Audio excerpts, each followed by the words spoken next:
Philly in the Big Game is brought to you by our friends at Spicer Brothers Construction, R&L Irrigation, the Leanne Wilkinson Group, and De Palma Dental.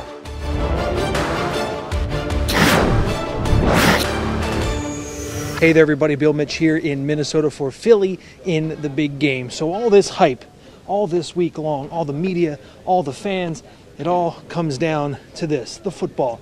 We stopped by the NFL Experience today to see how we put the football together. It was a pretty cool process.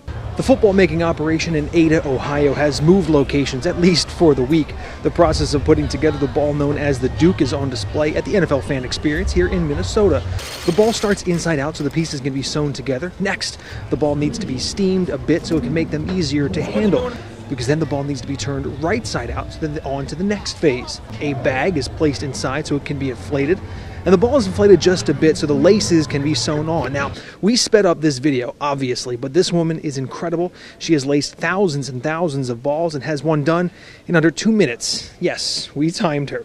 Then the ball comes over to this machine for its finish inflating, and the creases are pushed out. But not every ball is perfect. The woman had to hit the emergency stop button before this ball burst.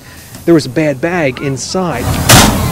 But when things go well, the ball on the right is after being laced, the ball on the left is nice and finished. And you can also have your ball personalized here at the NFL Experience. So we thought, when in Rome or Minnesota, we would go for it. And in just a few minutes, there it is, an official WBOC NFL football. Pretty cool stuff.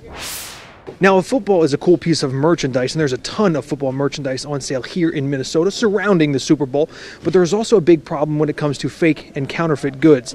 The NFL and law enforcement announced today that since the last Super Bowl, more than 171,000 counterfeit sports items have been confiscated, worth about $15.6 million. And for those coming to the game, law enforcement stresses the importance of not buying tickets from untrusted sources, because there are new security aspects in the big game tickets, but those in law enforcement know the fake scalpers are out there. Because unfortunately, we already know that these people are here.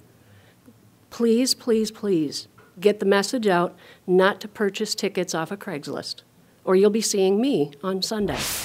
And finally, the Eagles had their final media availability on Thursday before the big game on Sunday, and Eagles running back Jay Ajayi was asked about the biggest change he noticed coming from Miami when he was traded to the Eagles during the season. How crazy the fans are about the team, how much support the fan base, and what kind of fan base that the Philly market is compared to where I came from. And like right away, as soon as I got there, I couldn't even walk around town without getting stopped and noticed. By the way, here is our finished official NFL WBOC football. Pretty cool stuff. I just want head coach Doug Peterson to know if Nick Foles or Nate Sudfeld, they both go down, I think I'm ready.